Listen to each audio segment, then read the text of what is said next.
नमस्कार दोस्तों, बहुत बहुत स्वागत है आपका हमारे चैनल में। देखिए, रिसेंटली उत्तर प्रदेश के गैंगस्टर का इनकाउंटर कर दिया गया है, तो आज हम इस वीडियो में इनकाउंटर के बारे में डिटेल से आपको बताएंगे। लास्ट तक वीडियो को देख रहना, बहुत इंपॉर्टेंट जानकारी आपको इस वीडियो से मिलने वाली है। देखिए, जुलाई 2018 तक लगभग 3026 इनकाउंटर उत्तर प्रदेश में मात्र हुए हैं। इनमें से 69 क्रिमिनल्स को मार दिया गया, 7043 क्रिमिनल्स को अरेस्ट किया गया और 3 क्रिमिनल्स ऐसे थे जिनको सस्टेन इंजरी आए हैं इनकाउंटर के बाद। जबकि 2019 में लगभग 3200 इनकाउंटर हुए हैं। देखिए, कभी कभी इनकाउंटर का पब्लिक का भी सपोर्ट होता है।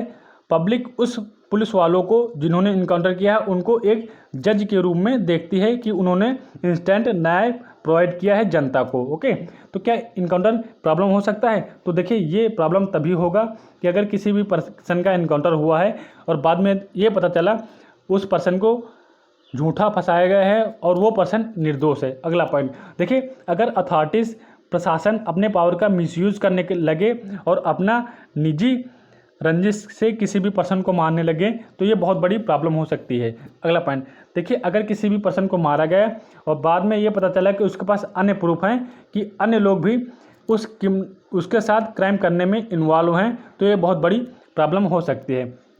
तो क्या कोई ऐसा प्रोविज़न है जो इनकाउंटर को वैलिड ठहराता है इंडियन लॉ में? तो देखिए, ऐसा कोई भी प्रोविज़न नहीं। कोई भी पर्सन, कोई भी क्रिमिनल, उसने जितना भी जघन्य अपराध किया हो, हमारा लॉ ऑफिशियल्स को, पुलिस प्रशासन को ये पावर नहीं देती कि उस क्रिमिनल्स को मार सके। हालांकि ऐसा प्रोविज़न दिया हुआ है हमारे लॉ में कि किसी भी अपराधी को गिरफ्तार करने के लिए सभी प्रकार के पावर्स का यूज करेंगे पुलिस वाले। ओके, यही कारण होता है पुलिस वालों का इनकाउंटर करने के लिए। बढ़ते हैं हम आगे। क्या इंडियन पिनल कोड कोई वैलिड रीजन देता है इनकाउंटर के बारे में? तो सबसे पहले 3 इंडियन पिनल कोड के सेक्शन हैं जो कि इनकाउंटर के बारे में बताते हैं। सबसे पहला सेक्शन है 100 of the Indian penal code. Okay, इसमें बताया गया है कि राइट ऑफ प्राइवेट डिफेंस सभी प्रकार के लोगों को दिया गया है। ओके, पुलिस प्रशासन में जो लोग कार्य करते हैं वो कहते हैं कि मैंने अपना राइट ऑफ प्राइवेट डिफेंस यानी खुद की रक्षा के लिए उस क्रिमिनल्स को जान से मार दिया क्योंकि वो क्रिमिनल से मेरी जान का खतरा था। यही सबसे बड़ा कारण होता है इनकाउंटर के पीछे। अगला है section 46 of the criminal procedure code 1973। इसमें यह बताया गया है कि पुलिस ऑफिसर्स सभी प्रकार के पावर्स का यूज करेंगे क्रिमिनल्स को अरेस्ट करने के लिए।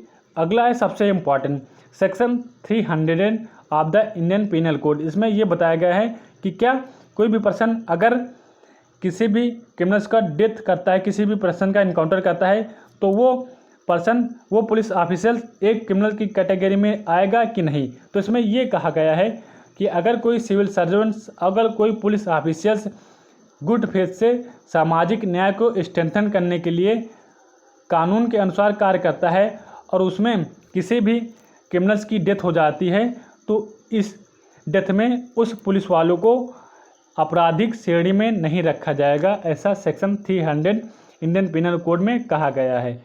बढ़ते हैं हम आगे।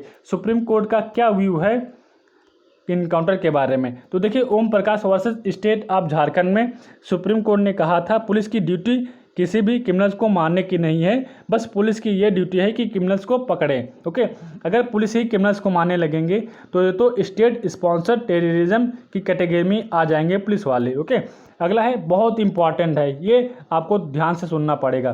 प्रकाश कदम वर्सेस राम प्रसाद विश्वनाथ गुप्ता में सुप्रीम कोर्ट ने कहा है कि फेक इनकाउंटर पुलिस के द्वारा, अगर पुलिस कोई भी फेक इनकाउंटर करती है तो ये रेयरेस्ट ऑफ रेयर केस में आएगा और उस पुलिस वाले को जिसने फेक इनकाउंटर किया है उसको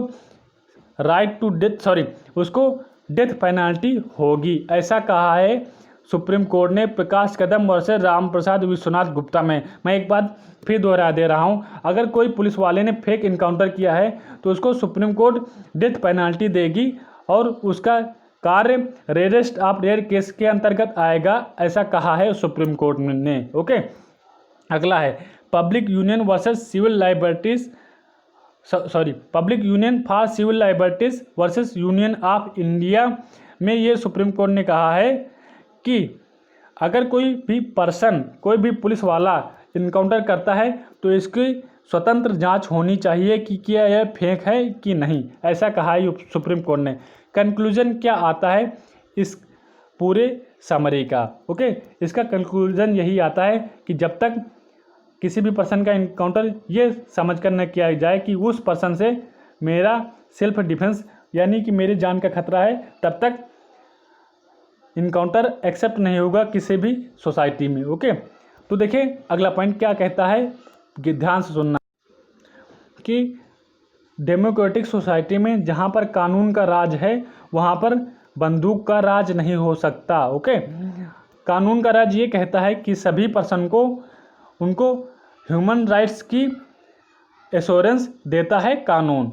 ओके, अगला पॉइंट है कि 2009 में 5 जज bench Andhra Pradesh high court ने ये कहा था कि उन पुलिस वालों को जो किसी भी इनकाउंटर में शामिल हैं उनको ऊपर एफआईआर दर्ज किया जाना मैंडेटरी है, ऐसा कहा था आंध्र प्रदेश हाई कोर्ट ने। ओके, इसके बाद क्या होगा? इसके बाद उन पुलिस वालों के ऊपर एक जुडिशियल मजिस्ट्रेट इंक्वायरी करेंगे और वो बताएंगे कि आगे क्या करना है उनके साथ। ओके, देखें बहुत अच्छा पॉइंट है। सुप्रीम कोर्ट ने गाइडलाइंस तैयार की थी people unions for civil liberties versus state of Maharashtra में, और ये गाइडलाइंस सभी प्रकार के ऑफिशियल्स को, सभी प्रकार के अथॉरिटी को फॉलो करनी चाहिए इनकाउंटर के मामले में। तो हमारा वीडियो बस यहीं तक था। अगर आपको हमारा वीडियो पसंद आया तो प्लीज़ लाइक कर देना।